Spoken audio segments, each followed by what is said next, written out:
In a village where dancing was forbidden by ancient law, one girl dared to break the silence and awaken something no one expected. Ada was a young maiden of 17 who was drawn to dance. Her feet glides on the floor so smoothly while her waist rotates like it has no bone in it as she gives herself to the rhythm, with beads of sweat dripping to the ground as she follows every beat of the drum in harmony. But dance was a taboo, and no one was allowed to do that in the open. And so in secret, she and her friends danced without the knowledge of their parents. I'm sure you are wondering what village it is and why dance was banned many moons ago.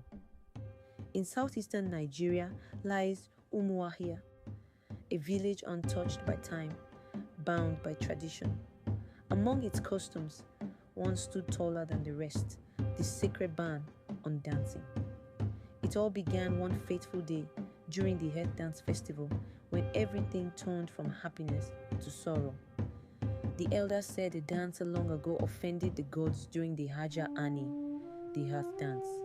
She died mid-performance. Since then, no one dared to move in rhythm to a drum. The village sealed away the music. For generations to come, no one talked about dance. Parents told their children to avoid it. That was what has been happening for a long time. But Adaeze felt something stir deep inside her. An ancient rhythm, a pull she couldn't resist. Each night, she escaped into the woods barefoot, dancing in silence, guided by the beat in her soul. Why would the gods give me this gift if I were not meant to use it? Adaeze said. Then one day, the town crier came to pass a message to the villagers.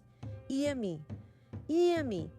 All villages are called to celebrate our traditions in the great Igbo cultural festival. Prizes, glory, and honor await. When Adaeze and her friends heard this, they were very happy. You must dance, Adaeze. No one else can show what we've forgotten. Her friend Obina told her quietly, You know the elders will never allow it. Adaeze argued, Then we don't ask. Just do it. Obina encouraged her. With that, she went to her mother. Mama, I want to dance for Umuahia. But her mother snapped at her. No child of mine will bring that curse back. But why live in fear? Isn't our heritage worth honoring? Adaeze insisted. Seeing how persistent her daughter was, she softened her tone. Dancing is not always joy, Adaeze. When the drum beats, the spirits awaken. That is what my mother told me. Adaeze storms out angrily, and her mother watched her leave. In secret, they trained.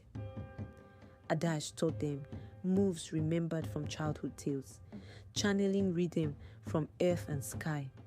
You dance like you were born from the drum itself. Obina praised her. While they were there, an elder known as Elder Chike walked in on them. In shock, he asked them, Do you intend to wake what we buried? I intend to honor it, Adaeze replied him. The Haja Ani is not just dance. It's a prayer with your body. He who brings fire must not forget the water. You may awaken more than memory, Elder Chike reminded her. When he got no reply from her or the others, he left them and went on his way. The long-awaited festival was finally here.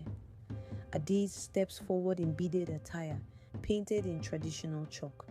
The drummers started playing their drums. When she danced, time bent. Every step, every gesture, poetry, until clouds churn, thunder cracks. A sudden wind rushes through the crowd. The audience gasps.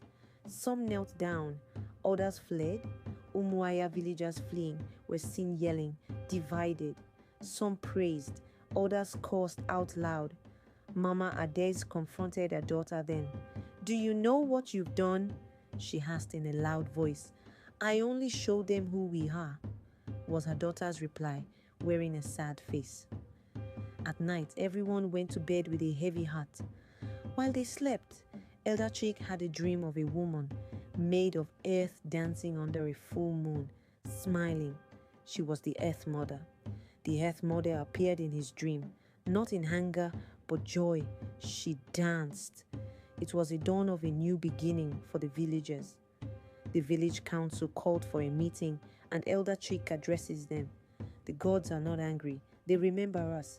Adaeze has reopened the path. He told them, with courage the elders lifted the ban. Dancing returned, not as rebellion, but as a bridge. Adaeze reminded our people, culture dies in silence, but it lives in every step, every beat, every voice that dares to say, we are still here.